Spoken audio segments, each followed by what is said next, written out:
ವಿಪ್ರೋತ್ತಮರೇ, ಪೂರ್ವಾನುಮತಿ ಇಲ್ಲದೆ ಅರಮನೆಯ ಒಳಗೆ ಪ್ರವೇಶಿಸುವ ಹಾಗಿಲ್ಲ. ರಾಜಭಟರೇ, ನಾನು ಮಹಾರಾಜರನ್ನು ಕಾಣಲು ಬಹಳ ದೂರದಿಂದ ಬಂದಿದ್ದೇನೆ. ಪುರದ ಜನರೆಲ್ಲ ಮಹಾರಾಜರು ಸಾಮಾನ್ಯ ಪ್ರಜೆಯನ್ನು ಮಾನವೀಯತೆಯಿಂದ ದೃಷ್ಟಿಯಿಂದ ನೋಡುತ್ತಾರೆ ಎಂದು ಹೇಳುತ್ತಿದ್ದಾರೆ. ಅಯ್ಯ ದ್ವಿಜೋತ್ತಮ, ನೀವು ಹೇಳುತ್ತಿರುವಂಥ ಅಕ್ಷರಶ ನಿಜ. ನಮ್ಮ ಪ್ರಭುಗಳು ಪ್ರಜಾಪಾಲಕರೇ, ಆದರೆ ಪ್ರಜೆಗಳ ಮನವಿಯನ್ನು ಕೇಳಬೇಕೆಂಬ ಒಂದು ನಿರ್ದಿಷ್ಟವಾದ ಸಮಯವನ್ನು ಮೀಸಲಿಟ್ಟಿದ್ದಾರೆ. ಇದು ಆ ಸಮಯವಲ್ಲ. ನನಗೆ ಆ ಸಮಯ ಈ ಸಮಯ ಎಂಬುದು ಗೊತ್ತಿಲ್ಲ.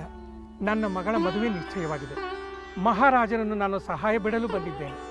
ನಾನು ಮತ್ತೊಮ್ಮೆ ಬರಲು ಆಗುವುದಿಲ್ಲ. ದಯಮಾಡಿ ಮಹಾರಾಜರನ್ನು ಕಾಣಲು ಒಮ್ಮೆ ಅವಕಾಶ ಮಾಡಿಕೊಡಿ. ಮಹಾರಾಜರು ಅರಮನೆಯಲ್ಲಿಲ್ಲ. ಅವರೀಗ ಯುದ್ಧಕ್ಕೆ ತೆರಳಿದ್ದಾರೆ. ಮಹಾರಾಜರು ಇಲ್ಲದ ಸಂದರ್ಭದಲ್ಲಿ ಸುರಕ್ಷತೆಯ ಕಾರಣಕ್ಕಾಗಿ ಯಾರನ್ನು ಯಾವ ಕಾರಣಕ್ಕೂ ಒಳಗೆ ಬಿಡಲು ಸಾಧ್ಯವಿಲ್ಲ. ತಾವಿನ್ನು ದಯಮಾಡಿಸಬೇಕು. ಅಯ್ಯೋ ಅಯ್ಯೋ ದುರ್ವಿಧಿಯೇ, ನಾನು ಎಂತಹ ಅದೃಷ್ಟಹೀನ. ನನ್ನ ಪಾಲಿಗೆ ಕಾಮಧೇನುವು ಕೊಟ್ಟು ಧನವಾಯಿತೆ.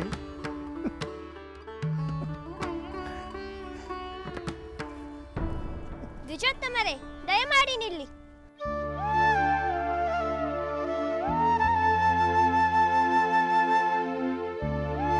ನೀವು ನಿಮ್ಮ ಮಗಳ ಮದುವೆ ಹೇಗೆ ಮಾಡುವಿರಿ? ಮೆರವಣಿಗೆ, ಗಾನ, ನಾಟ್ಯವೆಲ್ಲ ಇರುವುದೋ? ಅಮ್ಮ, ನಾವು ಬಡವರು. ನನ್ನ ಮಗಳ ಮದುವೆಯನ್ನ ಸರಳವಾಗಿ ಯಾವುದಾದರೂ ದೇವರ ಸನ್ನಿಧಿಯಲ್ಲಿ ಮಾಡಿ ಮುಗಿಸುವೆ. ಆದರೆ ಅದಕ್ಕೆ ಬೇಕಾದ ಹೊನ್ನು ನನ್ನಲ್ಲಿಲ್ಲದೆ ಇರುವುದರಿಂದ ನಾನು ಮದುವೆಯನ್ನು ನಿಲ್ಲಿಸಲೇಬೇಕಾಗುತ್ತದೆ.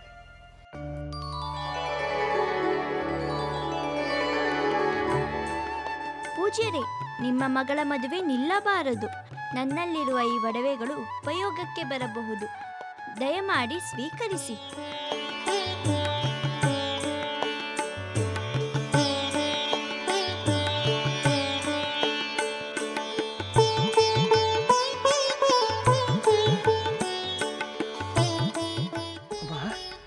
ಸೀತಾ, ನಿಮ್ಮ ಒಡವೆಗಳನ್ನೆಲ್ಲ ನನಗೆ ಕೊಡುತ್ತಿದ್ದೀರಾ? ಹೌದು, ನನ್ನ ಬಳಿ ಬೇರೆ ಒಡವೆಗಳಿವೆ. ನೀವು ನಿಮ್ಮ ಮಗಳ ಮದುವೆಗೆ ಸಹಾಯ ಅಪೇಕ್ಷಿಸಿ ಬಂದಿರುವಿರಿ. ನೀವು ಬರಿಗೆಯಲ್ಲಿ ತೆರಳುವುದು ನೋಡಲು ನನಗೆ ಕಷ್ಟವಾಗುತ್ತದೆ. ದಯಮಾಡಿ ಒಡವೆಗಳನ್ನು ಸ್ವೀಕರಿಸಿ. ಆಗಲಿ ತಾಯಿ. ರಾಜಕುಮಾರಿ ಸೀತಾ, ನನ್ನ ಕಷ್ಟಕ್ಕೆ ಒಡವೆಗಳನ್ನು ನೀಡಿದ ನಿನಗೆ ಮುಂದೆಂದೂ ಕಷ್ಟಗಳು ಬಾರದಿರಲಿ. ಮುಂದೆಂದೂ ನಿನಗೆ ಕಷ್ಟಗಳು ಬಾರದಿರಲಿ ತಾಯಿ.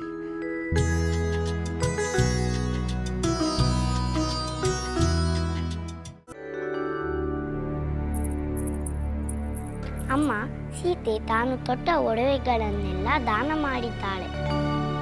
ಯಾರೋ ಸಹಾಯ ಕೇಳಿ ಬಂದಿದ್ದಾರಂತೆ. ಅದಕ್ಕೆ ಅವರು ಕೇಳಿದರಂತೆ ತಾನು ತೊಟ್ಟ ಒಡವೆಗಳನ್ನೆಲ್ಲ ದಾನ ಮಾಡಿದ್ದಾಳೆ. ಈ ರೀತಿ ತಾನು ತೊಟ್ಟ ಒಡವೆಗಳನ್ನು ದಾನವಾಗಿ ಕೊಡಬಹುದೇ? ಹಾಗೆ ಅಪರಿಚಿತರಿಗೆ ಕೊಡುವುದು ಸರಿಯಲ್ಲ. ನಮ್ಮ ಸೀತೆ ಯಾಕೆ ಹೀಗೆ ಮಾಡಿದಳು? ನಾನು ವಿಚಾರಿಸುತ್ತೇನೆ. ಸಖಿ, ನೀನು ಈ ಕೂಡಲೇ ಹೋಗಿ ಸೀತೆಯನ್ನು ಕರೆದುಕೊಂಡು ಬಾ.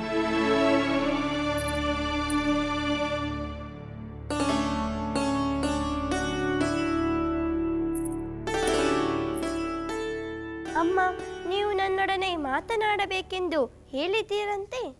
ಹೌದು ಸೀತೆ, ನೀನು ನಿನ್ನ ಒಡವೆಗಳನ್ನು ಯಾರಿಗೋ ದಾನ ಮಾಡಿದೆ ಅಂತೆ. ಮನೆಯಲ್ಲಿ ಹಿರಿಯರನ್ನು ಕೇಳದೆ ಹೀಗೆ ಮಾಡಿದ್ದು ಸರಿಯೇ? ಇಂದು ಅರಮನೆಯಲ್ಲಿ ಪೂಜಾ ಕಾರ್ಯದ ಮಂಗಳ ದಿನ. ಒಡವೆಗಳು ಮಂಗಳ ಸೂಚಕವಾದದ್ದು. ಅವನ್ನು ಈ ದಿನ ಕಳುಹಿಸಿಕೊಡುವುದು ಸರಿಯೇ?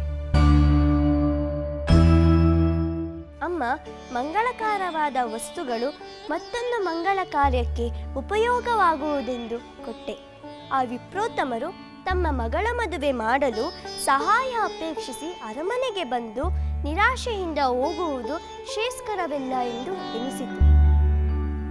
ಅವರ ಬಾಡಿದ ಮುಖವನ್ನು ನನ್ನಿಂದ ನೋಡಲಾಗಲಿಲ್ಲ. ಅದಕ್ಕೆ ಈ ಒಡವೆಗಳನ್ನು ಕೊಟ್ಟೆ. ಅಮ್ಮ, ನಾನು ಸಹ ಅಲ್ಲಿ ಇದ್ದಿದ್ದರೆ ಅಕ್ಕನಂತೆ ಒಡವೆಗಳನ್ನೆಲ್ಲ ಕೊಡುತ್ತಿದ್ದೆ. ನಾವು ಸಹ ಕೊಟ್ಟುತ್ತೇವೆ. ಆಹಾ, ಸತ್ಕಾರ್ಯಕ್ಕೆ ಸತ್ಪಾತ್ರರಿಗೆ ದಾನ ಕೊಡುವುದು ತಪ್ಪಲ್ಲ ಮಕ್ಕಳೇ. ಆದರೆ ನಮ್ಮ ಸೀತೆ ಆ ತಕ್ಷಣಕ್ಕೆ ಒಡವೆಗಳನ್ನು ಕೊಡುವ ನಿರ್ಧಾರ ಮಾಡಿದ್ದು ನನಗೆ ಆಶ್ಚರ್ಯವೆನಿಸಿತು. ಅಮ್ಮ, ನೀವೇ ನಮಗೆ ಒಮ್ಮೆ ಹೇಳಿದ್ದೀರಿ, ಮಾನ ಸಂರಕ್ಷಣೆ, ಪ್ರಾಣ ಸಂರಕ್ಷಣೆ, ಧರ್ಮ ಕಾರ್ಯ, ದೇವತಾ ಕಾರ್ಯದಂತಹ ಸಂದರ್ಭದಲ್ಲಿ ನಮ್ಮಿಂದ ಆ ಕೂಡಲೇ ಏನನ್ನು ಕೊಡಲು ಸಾಧ್ಯವೋ ಅದನ್ನು ಕೊಟ್ಟು ಬಿಡಬೇಕು. ಅಂತಹ ದಾನ ಮಾಡಲು ವಿಳಂಬ ಮಾಡಬಾರದು. ಅದಕ್ಕೆ ನಾನು ಕೊಟ್ಟೆ. ನಿಜ ಸೀತೆ, ನೀನು ದಾನ ಮಾಡಿದ್ದು ಸರಿಯಾಗಿಯೇ ಇದೆ. ದಾನ ಮಾಡೋದು ವಿಳಂಬವಾದರೆ ನಮಗೆ ಮುಂದಿನ ಕ್ಷಣವೇ ದಾನ ಕೊಡುವ ಪರಿಸ್ಥಿತಿ, ಮನಸ್ಥಿತಿ ಎರಡೂ ಬದಲಾಗಬಹುದು. ಅಥವಾ ನಾವು ದಾನ ಮಾಡಿದ್ದು ನಿರುಪಯುಕ್ತವಾಗಬಹುದು. ಸೀತೆ, ನೀನು ಒಂದು ಮಂಗಳ ಕಾರ್ಯಕ್ಕೆ ದಾನ ಮಾಡಿರುವೆ. ಈ ನಿನ್ನ ಪುಣ್ಯ ಮುಂದೆ ನಿನಗೆ ಒಡವೆಗಳ ರೂಪದಲ್ಲಿ ಸಹಾಯ ಮಾಡಲಿ.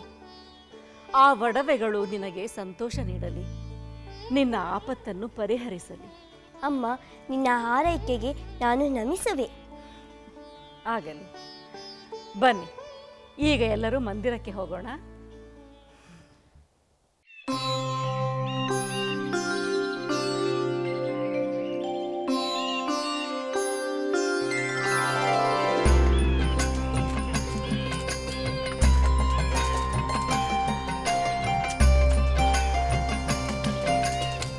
ಕಲ್ಲು ಎಸೆದು ಕೈ ನೋವುತ್ತಿದೆ.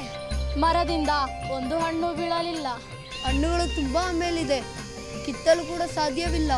ಇನ್ನು ಈ ಹಣ್ಣುಗಳ ಆಸೆ ಬಿಟ್ಟು ಗೋವುಗಳೊಂದಿಗೆ ಮನೆಗೆ ತೆರಳೋಣ.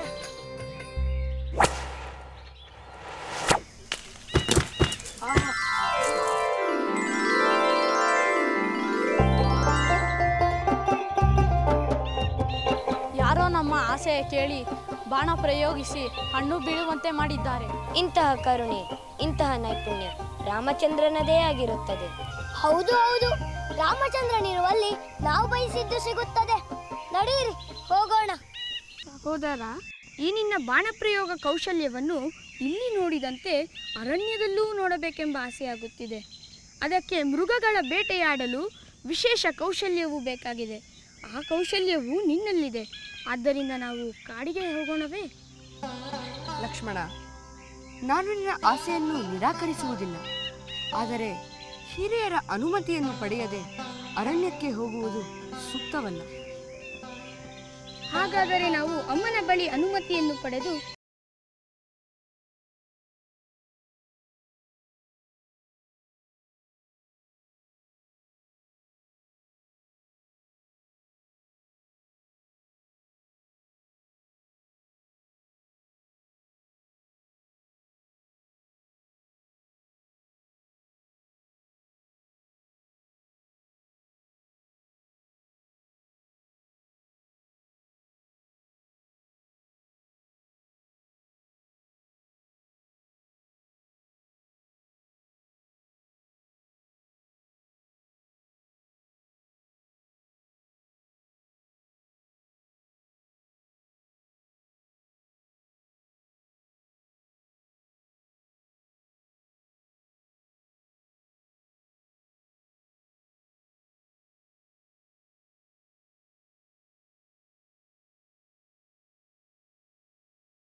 ಪರಶುರಾಮ ಅಯೋಧ್ಯೆಯತ್ತ ಧಾವಿಸಿ ಬರುತ್ತಿದ್ದಾನೆಂದು ಸುದ್ದಿ ಬಂದಿತು.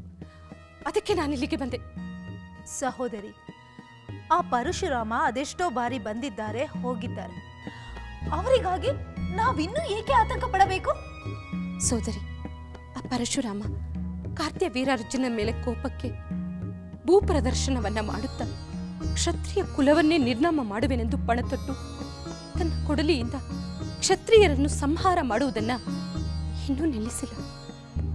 ಆತನಿಂದ ಇವರನ್ನು ಉಳಿಸುವುದಕ್ಕಿರುವುದು ಒಂದೇ ದಾರಿ. ಒಂದೇ ದಾರಿ ಎಂದು ಮತ್ತೆ ಮತ್ತೆ ಆ ಬೇಡದ ಮದುವೆಗಳನ್ನು ಮಾಡಿಕೊಳ್ಳಬೇಕೆ? ಪ್ರಭು, ನೀವು ನನ್ನನ್ನು ಮದುವೆಯಾದ ನಂತರ ಬೇರೆ ಹೆಣ್ಣನ್ನು ಮದುವೆಯಾಗುವುದಿಲ್ಲವೆಂದುಕೊಂಡಿದ್ದು ಈಗ ಸುಳ್ಳಾಗುತ್ತಿದೆ. ಆ ಪರಶುರಾಮನ ಆತಂಕದಿಂದ ನೀವು ಪದೇ ಪದೇ ಮದುವೆಯಾಗುವುದು ನನ್ನಿಂದ ಸಹಿಸಲಾಗುವುದಿಲ್ಲ. ಕೈಕೇಯಿ, ಕೋಪ ಮಾಡಿಕೊಳ್ಳಬೇಡ. ಪರಶುರಾಮರು ಮದುವೆಯಾಗುವ ಕ್ಷತ್ರಿಯರನ್ನು ಸಂಹಾರ ಮಾಡದೆ ಹಾಗೇ ಹೋಗಿಬಿಡುತ್ತಾರೆ. ಆ ಕಾರಣಕ್ಕೆ ಕಾರಣವೇನೇ ಇರಲಿ ಪ್ರಭು, ನಾನಿರುವಾಗಲೇ ನೀವು ಬೇರೆ ಹೆಣ್ಣಿನೊಂದಿಗೆ ಹಸೆಮಣೆ ಏರುವುದನ್ನು ನನ್ನಿಂದ ನೋಡಲು ಸಾಧ್ಯವಿಲ್ಲ. ಸಹೋದರಿ ಕೌಸಲ್ಯ, ನಾನು ನನ್ನ ಪತಿಯೊಂದಿಗೆ ಸಂತೋಷವಾಗಿದ್ದೇನೆ. ಆ ಸಂತೋಷವನ್ನು ಹಾಳು ಮಾಡದಿರಲು ಪರಿಹಾರವೇ ಇಲ್ಲವೇ?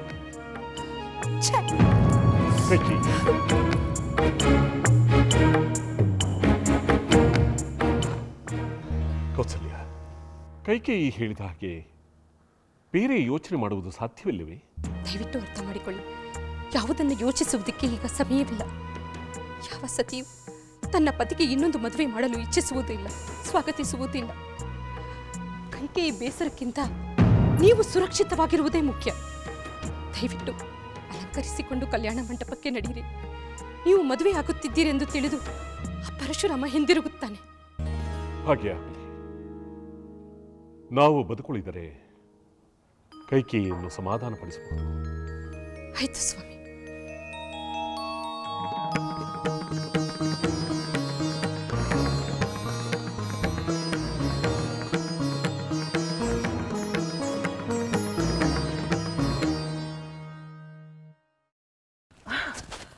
ಕ್ಷಮಿಸಿ ಮಹಾರಾಣಿ, ತಪ್ಪಾಯ್ತು. ಇಷ್ಟು ಅವಸರದಿಂದ ಏಕೆ ಓಡಿ ಬಂದೆ? ಮಹಾರಾಣಿ, ತುರ್ತಾಗಿ ಮಹಾರಾಜರ ಮದುವೆಗೆ ವ್ಯವಸ್ಥೆ ಮಾಡಬೇಕೆಂದು ಪ್ರಭುವಿನ ಆಜ್ಞೆ ಆಗಿದೆ, ಅದಕ್ಕೆ ಓಡಿ ಬಂದೆ. ಪರಶುರಾಮರ ಆಗಮನದ ಸುದ್ದಿ ಬಂದಿಲ್ಲ ತಾನೆ? ಹೌದು ಮಹಾರಾಣಿ, ನಾನಿನ್ನು ಬರ್ತೀನಿ.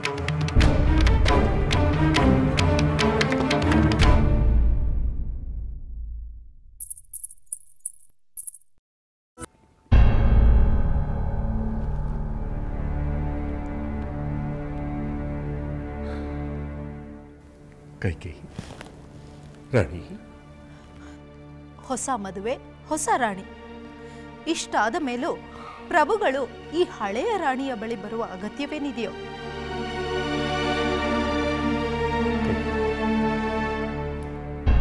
ನೀನು ನನ್ನ ಕಣ್ಣಿಗೆ ನಿತ್ಯ ನೂತನ ಸೌಂದರ್ಯದ ಚಿಲುಮೆ. ನಿನ್ನ ಈ ಸೌಂದರ್ಯಕ್ಕೆ ಸರಿಸಾಟಿ ಯಾರೂ ಇಲ್ಲ. ಪಟ್ಟದ ರಾಣಿಯಾಗುವುದೇ ಬೇರೆ, ಇಷ್ಟದ ರಾಣಿಯಾಗುವುದೇ ಬೇರೆ, ರಾಜತಂತ್ರಕ್ಕೆ ಮದುವೆಯಾಗುವುದೇ ಬೇರೆ.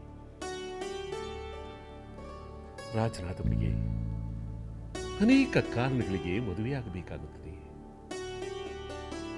ಆದರೆ ತನ್ನ ಪ್ರೇಮವನ್ನು ಎಂದೂ ಯಾಚಿಸುವುದಿಲ್ಲ. ದೇವಿ, ನಾನು ನಿನ್ನಲ್ಲಿ ನನ್ನ ಪ್ರೇಮವನ್ನು ಯಾಚಿಸುತ್ತಿದ್ದೇನೆ. ನಾನು ನಿನ್ನಲ್ಲಿ ನನ್ನ ಪ್ರೇಮವನ್ನು ಬೇಡಿದ್ದೆ, ಮತ್ತಾರಲ್ಲೂ ಬೇಡುವುದಿಲ್ಲ. ನಿಮ್ಮ ಬೇಡಿಕೆಗಳನ್ನು ಈಡೇರಿಸುವ ಮನಸ್ಸು ನನ್ನಲ್ಲಿಲ್ಲ. ನಿಮ್ಮ ಮದುವೆ ನನ್ನ ಮನಸ್ಸಿಗೆ ಬೇಸರ ತಂದಿದೆ. ಇದಕ್ಕೆ ಕೊನೆಯೇ ಇಲ್ಲವೇ ಪ್ರಭು? ಇದೇ ದೇವಿ, ಪರಶುರಾಮರ ಪ್ರತಿಜ್ಞೆ ಮುಗಿಯುವವರೆಗೆ ಈ ಬಲವಂತದ ಮದುವೆಯನ್ನು ನಾವು ಸಹಿಸಲೇಬೇಕು. ಏಕೆಂದರೆ ಕಾರ್ತ್ಯ ವೀರಾರ್ಜುನನೇ ಅವರಿಂದ ಹತನಾದ ಮೇಲೆ ಅವರೊಡನೆ ಹೋರಾಡಿ ಗೆಲ್ಲುವುದು ಅಸಂಭವ. ಈ ಯುದ್ಧವನ್ನು ನಿಲ್ಲಿಸಬೇಕಾದರೆ ಇರುವುದೊಂದೇ ದಾರಿ, ಮದುವೆ. ಈ ಮದುವೆ ಅಪಾಯದಲ್ಲಿ ಉಪಾಯವಿದ್ದಂತೆ. ಆದರೂ ಅಣುಮಾತ್ರವೂ ನಿನ್ನಲ್ಲಿಟ್ಟಿರುವ ನನ್ನ ಪ್ರೇಮ ಕಡಿಮೆಯಾಗುವುದಿಲ್ಲ. ಅರಮನೆಯಲ್ಲಿರುವ ನನ್ನ ಸತಿಯರೆಲ್ಲರ ಸೌಂದರ್ಯವನ್ನು ತಕ್ಕಡಿಯ ಒಂದು ಭಾಗದಲ್ಲಿಟ್ಟು ನಿನ್ನ ಈ ಸೌಂದರ್ಯವನ್ನು ಮತ್ತೊಂದು ಭಾಗದಲ್ಲಿಟ್ಟರೆ ನಿನ್ನ ಸೌಂದರ್ಯವೇ ಹೆಚ್ಚಾಗುವುದು. ನಿನ್ನಂತೆ ನನ್ನಲ್ಲಿ ವಿರಹದ ಕಿಚ್ಚನ್ನು ಹಚ್ಚುವವರು ಯಾರೂ ಇಲ್ಲ. ನಿನ್ನಂತೆ ನನ್ನನ್ನು ಪ್ರೇಮದಿಂದ ಸಂತೋಷಪಡಿಸುವವರೂ ಯಾರೂ ಇಲ್ಲ. ರಾಣಿ, ನನ್ನಲ್ಲಿ ಪ್ರೇಮವನ್ನು ತೋರು.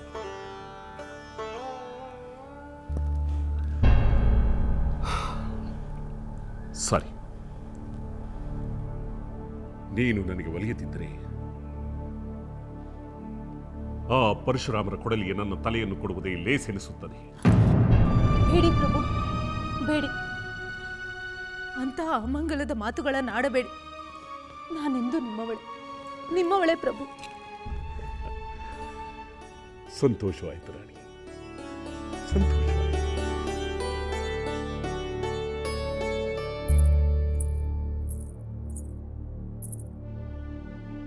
ಅಮ್ಮ, ತಂದೆಯವರು ನಮ್ಮ ಭೇಟಿಯ ವಿಷಯದಲ್ಲಿ ಒಪ್ಪಿಗೆಯನ್ನಿತ್ತರೆ? ಇಲ್ಲ ಮಕ್ಕಳೇ, ಅವರಿಗೆ ನಾನು ನಿಮ್ಮ ಬೇಟೆಯ ವಿಷಯವನ್ನೇ ತಿಳಿಸಲಾಗಲಿಲ್ಲ ಮಗು. ಏಕೆ ಮಾತೆ, ಏಕೆ? ಅವರನ್ನೇ ಬೇಟೆಯಾಡಬೇಕೆಂದು ಬೇರೊಂದು ಶಕ್ತಿ ಬಂದಿರುವಾಗ ಅವರಿಗೆ ನೀವು ಬೇಟೆಗೆ ಹೋಗಬೇಕೆಂಬ ಬಯಕೆಯನ್ನು ಹೇಗೆ ತಿಳಿಸಲಿ ಕಂದ? ಅಮ್ಮ, ಏನಾಯಿತಮ್ಮ? ತಂದೆಯವರನ್ನು ಭೇಟಿಯಾಡುವುದೆಂದರೆ ಅದೆಂತಹುದೇ ಶಕ್ತಿಯಾದರೂ ಸರಿ, ನಾನು ಅದನ್ನು ಎದುರಿಸುತ್ತೇನೆ. ಯಾವುದೋ ಕಾಡು ಪ್ರಾಣಿಯನ್ನು ಬೇಟೆಯಾಡಿ ಪಡೆಯುವ ಆನಂದಕ್ಕಿಂತ ತಂದೆಯ ಶತ್ರುವನ್ನು ಬೇಟೆಯಾಡುವುದು ಮಕ್ಕಳಾದ ನಮ್ಮ ಕರ್ತವ್ಯವಲ್ಲವೇ? ಆ ಆನಂದವೇ ದೊಡ್ಡದಲ್ಲವೇ? ಅಮ್ಮ, ಅಮ್ಮ, ಹೇಳಿ ಅಮ್ಮ, ಅದಾವ ಶಕ್ತಿ? ನಾನು ಹೋರಾಡುತ್ತೇನೆ. ಹೌದಮ್ಮ, ಸಹೋದರ ರಾಮಚಂದ್ರ ಹೇಳುವುದು ಸರಿ. ನಾನು ರಾಮಚಂದ್ರನೊಡನೆ ಸೇರಿ ಶತ್ರುಗಳ ವಿರುದ್ಧ ಹೋರಾಡುವೆ. ಅಂತಹ ಸಂದರ್ಭ ಬಂದರೆ ಅವರ ರಕ್ಷಣೆಗಾಗಿ ನಾವೆಲ್ಲ ಹೋರಾಡಬೇಕಾಗುತ್ತದೆ. ಆದರೆ ಈಗ ಬೇರೊಂದು ಉಪಾಯ ಮಾಡಿ ಆ ಶಕ್ತಿಯನ್ನು ದೂರ ಕಳಿಸಿದ್ದಾಗಿದೆ. ನೀವು ಚಿಂತಿಸಬೇಡಿ, ಆಟವಾಡಿಕೊಳ್ಳಿ.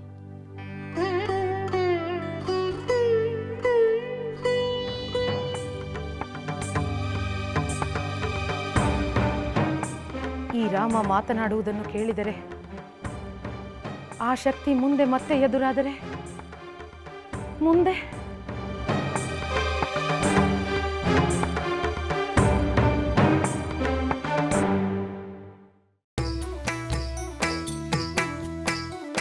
ಲಂಕೆಯಲ್ಲಿನ ದುರುಳ ದರ್ಪವು ಸೀತೆ ಸಹನೆಗೆ ಸೋತಿತು.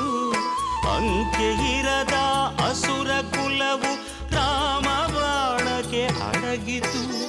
ದೂರವಿರಲಿ ಸನಿಹವಿರಲಿ ರಾಮ ಹೃದಯ ನಿವಾಸಿನಿ. ಯುಗವು ಯುಗವು ಸಾಗಲಿ ಅಕಳಂಕ ಪ್ರೇಮ ಪ್ರಬೋಧಿನಿ. ಅಮರ ಗಾಧೆ ಧರಣಿ ಜಾತೆ ಸಾಧ್ವೆ ಸೀತೆ ಸುಚರಿತೆ. ಸಹನ ಶಕ್ತಿ ಪತಿಯ ಭಕ್ತಿ ಲೋಕಮಾನ್ಯ ವಂದಿತೆ.